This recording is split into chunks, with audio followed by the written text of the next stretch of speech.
I-PAC কাণ্ডের পর প্রতীক জৈনের রক্ষীদের তলব করেছিল পুলিশ, আর এবার প্রতীক জৈনের প্রতিবেশীদের পুলিশের তলব। আইপ্যাকের কর্ণধারে লরেন্স স্ট্রিটের আবাসনের বাসিন্দাদের তলব করল পুলিশ। কি হয়েছিল 8ই জানুয়ারি? এফআইআর এর পরে জানতে চায় পুলিশ। আইপ্যাকের কর্ণধারের বাড়ির সিকিউরিটি রেজিস্টারও বাজেয়াপ্ত করা হয়েছে। অভিযানের দিন রেজিস্টার বুকে ইডি আধিকারিকেরা কি নাম লিখিয়েছিলেন খতিয়ে দেখতে রেজিস্টার বুক বাজেয়াপ্ত করল শেক্সপিয়ার সরণি থানা।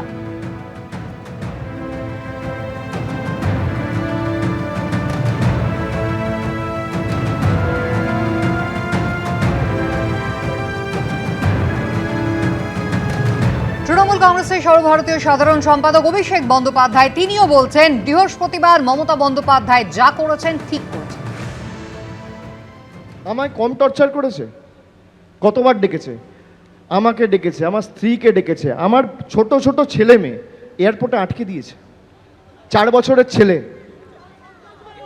9 বছর মেয়ের বয়স ছিল, এয়ারপোর্টে আটকে দিয়েছে। দিল্লিতে ডেকেছে, দিল্লিতে গেছি। কলকাতায় ডেকেছে, কলকাতায় গেছি। সিবিআই ডেকেছে, গেছি। ইডি ডেকেছে, গেছি।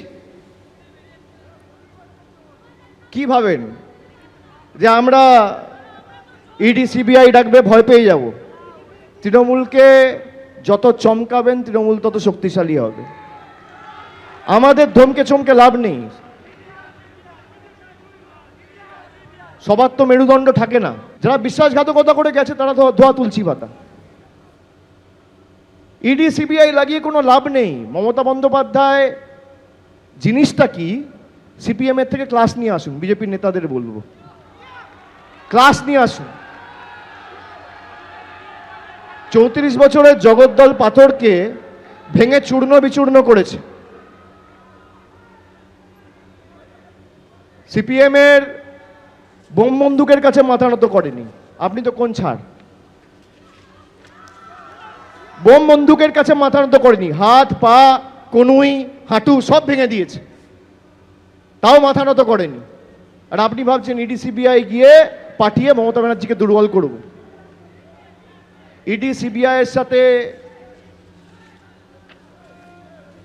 বা এরা যে ভাষায় বোঝে, আমি বলবো মমতা বন্দ্যোপাধ্যায় সঠিক ভাষায় জবাব দিয়েছে। আর এই আইপ্যাক কাণ্ড নিয়ে ফের মুখ্যমন্ত্রীকে নিশানা করলেন বিজেপির রাজ্য সভাপতি শ্রমিক ভট্টাচার্য। পশ্চিমবঙ্গে এই মুহূর্তে সরকার নেই, এই সরকার চলে গেছে, শুধু সময়ের অপেক্ষা। যে মুখ্যমন্ত্রী পুলিশকে সঙ্গে নিয়ে সরকারি আধিকারিকদের উপর আক্রমণ করেন, ফাইল নিয়ে পালিয়ে আসছেন, আবার সেই ফাইল পুলিশ অন্য গাড়িতে রাখে, কি মনে হচ্ছে সরকার চলছে, সরকারের পতন হয়েছে? এই সরকারটা চলে গেছে। পশ্চিমবঙ্গে এই মুহূর্তে সরকার নেই। যে সরকারের মুখ্যমন্ত্রী সরকারি কর্মচারীদের উপর আক্রমণ করেন, তাও আর পুলিশ আধিকারিকদের সঙ্গে নিয়ে ফাইল ছিনতাই করেন, এবং সেই ফাইল আবার পুলিশ নিয়ে গিয়ে আরেকটা গাড়িতে রাখে, আর মুহূর্তের মধ্যে গাড়ির নাম্বার প্লেট বদলে যায়, তো সেখানে আর যাই হোক কোনো সরকার নেই। সরকার নেই, বিশ্বাস করুন, সরকার চলে গেছে, সময়ের অপেক্ষা। বৃহস্পতিবার ঠিক কি ঘটনা ঘটেছিল? সুপ্রিম কোর্টে ইতিমধ্যেই জোড়া মামলা দায়ের করেছে ইডি। সেখানে ঠিক কি অভিযোগ তারা করেছে দেখুন। আইপ্যাকে ইডির তল্লাশির সময় পুলিশের শীর্ষ কর্তাদের সঙ্গে নিয়ে মুখ্যমন্ত্রী সেখানে ঢুকে পড়া, সবুজ ফাইল হাতে বেরিয়ে আসা, এরপর লাউডন স্ট্রিটে আইপ্যাকের কর্ণধারের বাড়ি থেকে সেক্টর 5-এ আইপ্যাকের অফিসে পৌঁছে যাওয়া, সেখানেও ইডির তল্লাশি চলাকালীন ফাইল হাতে মুখ্যমন্ত্রীর নিরাপত্তার দায়িত্বে থাকা পুলিশ কর্মীর বেরিয়ে আসা। বৃহস্পতিবারের এই সব ছবি ঘিরে টানাপোড়েন চলছে সোমবারও। সামনে আসছে অভিযোগ, পাল্টা অভিযোগ। প্রশ্ন উঠছে, ইডি অফিসাররা সেদিন মুখ্যমন্ত্রীকে বাধা দেননি কেন? ইডির সঙ্গে থাকা কেন্দ্রীয় বাহিনী বা কি করছিল? ভেতরে ঠিক কি ঘটেছিল? এই প্রেক্ষাপটে সুপ্রিম কোর্টে দাখিল করা পিটিশনে ইডি অভিযোগ করেছে, তল্লাশির সময় সকলকে চমকে দিয়ে সেখানে ঢুকে পড়েন মুখ্যমন্ত্রী। সঙ্গে ছিলেন মুখ্য সচিব, রাজ্য পুলিশের ডিজি, কলকাতার পুলিশ কমিশনার, ডেপুটি কমিশনার এবং অন্যান্য পুলিশ কর্তারা। তারা শুধু তদন্তকারী অফিসারদের হুমকি দেননি, ইডি অফিসারদের থেকে ফাইল এবং ইলেকট্রনিক তথ্য প্রমাণ ছিনিয়ে নেন। সুপ্রিম কোর্টে দাখিল করা পিটিশনে ইডি আরও অভিযোগ করেছে, যা ছিনিয়ে নেওয়া হয় সেগুলি আর্থিক দুর্নীতি দমন আইনের আওতায় তথ্য প্রমাণ হিসেবে বাজেয়াপ্ত করা হয়েছিল। ইডির পিটিশনে আরও অভিযোগ করা হয়েছে, তাদের আর ওই জায়গায় তল্লাশি চালানোর অনুমতি দেওয়া হয়নি। এটা অনারেবল সুপ্রিম কোর্টে পিটিশন ফাইল করেছে, আমাদের এক্ষুনি তার উপর মন্তব্য করার কিছু নেই। এটা অনারেবল সুপ্রিম কোর্ট দেখবে তবে যেটা শুনেছি সেটা হচ্ছে যে বিজেপির নেতারা যে ভাষায় আক্রমণ করছে, ইডির নথিতেও সেই রকম ধরনেরই ভাষার অভিযোগ আছে। রাজ্যের মুখ্যমন্ত্রী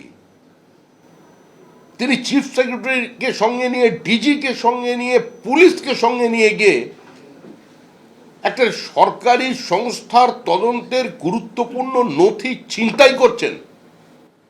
এরপরে বাংলা এবং বাঙালির সম্পর্কে কি ধারণা হচ্ছে গোটা দেশের মানুষের? এটা তো অপরাধ, ফৌজদারি অপরাধ। আইপ্যাকের অফিস এবং তাদের কর্ণধারের বাড়িতে এনফোর্সমেন্ট ডিরেক্টরেট এই তল্লাশি চালাচ্ছিল কয়লাকাণ্ডের তদন্তে। কিন্তু আইপ্যাক এই কেন্দ্রীয় এজেন্সি স্ক্যানারে এলো কি করে? সুপ্রিম কোর্টে দাখিল করা পিটিশনেও তা উল্লেখ করেছে ইডি।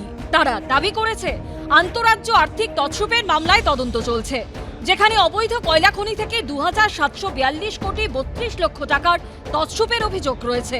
পিটিশনে ইডির আরও দাবি, অপরাধের ২০ কোটিরও বেশি টাকা তার কাছে গেছে এমন তথ্যের ভিত্তিতে প্রতীক জৈনের বাড়িতে তল্লাশি চালানো হয়। বৃহস্পতিবার সকাল ৭:১০ নাগাদ ইডির একটি দল প্রতীক জৈনের বাড়িতে পৌঁছয়। তার প্রায় ৫ ঘন্টা পর সকাল ১১:৫৫ প্রতীক জৈনের বাড়িতে পৌঁছে যান কলকাতার পুলিশ কমিশনার মনোজ ভার্মা। এর ৫ মিনিটের মধ্যেই বেলা ১২টায় আইপ্যাক কর্তা প্রতীক জৈনের বাড়ির সামনে পৌঁছে যান খোদ মুখ্যমন্ত্রী। এরপর যা হয় তা নিয়েই তোলপাড় চলছে রাজ্য রাজনীতিতে। সত্যজিৎ বৈদ্য, দীপক ঘোষ ও পার্থপ্রতিম ঘোষের রিপোর্ট, এবিপি আনন্দ। ভোটের আগে ডিজিটাল ময়দানেও লড়াই শুরু হয়ে গেছে। সোমবার তৃণমূলের ডিজিটাল যোদ্ধাদের নিয়ে কনক্লেভ করলেন অভিষেক বন্দ্যোপাধ্যায়। বেঁধে দিলেন ভোটের সুর। সোশ্যাল মিডিয়ায় প্রচার যুদ্ধে সমানে সমানে টক্কর দিতে তৈরি বিজেপি সিপিএমও। রাজ্যে এসআইআর ঘিরে রাজনৈতিক চাপানোতর চরমে। এরই মধ্যে শুরু হয়ে গেছে ভোটের ওয়ার্ম আপ। শুধু মাঠে ময়দানে নয়, এখন সোশ্যাল মিডিয়াতেও পুরো দস্তুর প্রচার যুদ্ধ চলে। বিরোধীদের টেক্কা দিতে গত বছর অক্টোবরে আমি বাংলার ডিজিটাল যোদ্ধা নামে ওয়েবসাইট লঞ্চ করেন অভিষেক বন্দ্যোপাধ্যায়। এবার ভোটের মুখে ডিজিটাল যোদ্ধাদের নিয়ে কনক্লেভ করলেন তিনি। টাইমলাইন বেঁধে ঠিক করে দিলেন ভোটের টাস্ক। দুদিন পর 15 তারিখ থেকে আগামী 5 দিন আপনারা কিভাবে সোশ্যাল মিডিয়ায় লড়বেন, 5 দিনের প্ল্যান যেন সবার কাছে থাকে। 100 দিন সময় থাকলে এরকম 20 বার প্ল্যান তৈরি করে আগামী 100 দিনের আমাদের টাইমলাইন আমাদের সবাইকে তৈরি করতে হবে, যে প্রত্যেক ঘন্টায় প্রত্যেক জায়গায় গিয়ে যেখানে আমাদের বিরুদ্ধে পোস্ট করা হচ্ছে, আমাদের ছোট করে দেখানো হচ্ছে। কোন পোস্টে বিজেপির নেতারা গিয়ে পোস্ট করছে, বিজেপির কর্মীরা গিয়ে পোস্ট করছে, টাকা ছড়াচ্ছে, অর্থবল বনাম জেদের লড়াই। অতি জেদ ভালো নয়। জেদে মানুষের, অন্যায় জেদে মানুষের মৃত্যুই হয়। কিসের যোদ্ধা আমি জানি না। হ্যাঁ, আমরা ডিজিটাল যোদ্ধায় বিশ্বাস করি না। আমরা বিশ্বাস করি ভারতীয় জনতা পার্টির কর্মীরা তারা প্রত্যেকে ফিজিক্যাল যোদ্ধা। নিশ্চয়ই ডিজিটাল প্ল্যাটফর্ম ইউজ করব। তো যোদ্ধা পদ্ধতি বড় বড় ভাষণ বাতেলা। মিলন মেলার মঞ্চ থেকে ফের বিজেপিকে চ্যালেঞ্জ করেন অভিষেক বন্দ্যোপাধ্যায়। আজকে বলছি এসআইআর হোক আর এফআইআর হোক, ইডি হোক বা সিবিআই হোক, জিতবে তো তৃণমূল। আর তোমাদের 50-এর নিচে নামাবো, 50-এর নিচে। বিজেপির অনেক অর্থবল আছে, কিছু চাইলে বিজেপি, আর সেটা অমিত শাহ নিজে বলেছে যে हम लोग जो चाहे वो करेंगे, सच को झूठ, झूठ को सच, चाहे अच्छा हो बुरा हो, कुछ भी दिखाएंगे। উনি যে বলছেন যে ভারতীয় জনতা পার্টির সোশ্যাল মিডিয়া পেজগুলোতে যেগুলো পোস্ট হয়, যে ভিডিও হয়, সেটি মিথ্যে। উনি যদি পারেন প্রমাণ করুন, কোর্টে যান। কারণ আমাদের তো আর ফটোশপে নাম বদলায় না, বা হঠাৎ হঠাৎ আইটিতে নাম বদলায় না। ডিজিটাল যুদ্ধে পিছিয়ে নেই বিজেপিও। রাজ্যে একের পর এক দুর্নীতির অভিযোগ। তৃণমূলের বিরুদ্ধে মানুষের অসন্তোষকে হাতিয়ার করে সোশ্যাল মিডিয়ায় তারাও ব্যাপকভাবে প্রচার চালাচ্ছে। এই তৃণমূলের যে এই হোয়াটসঅ্যাপ ফ্যাক্টরি, এই যে ফেক ন্যারেটিভের ফ্যাক্টরি, কোটি কোটি কালো টাকা দিয়ে তারা চালাচ্ছে, সেই পন্থা ভারতীয় জনতা পার্টির প্রয়োজনীয়তাই হয় না। তার কারণ ভারতীয় জনতা পার্টির সাধারণ কর্মীরাই সাইবার যোদ্ধা হয়ে 365 দিন বাস্তবটাকে তুলে ধরে। 26-এর ভোটের আগে কোমর বেঁধে নেমেছে আলিমুদ্দিনের আইটি সেলও। তবে ফেসবুকে লাইক শেয়ারের বন্যা বইলেও ভোটযন্ত্রে কি প্রভাব পড়বে?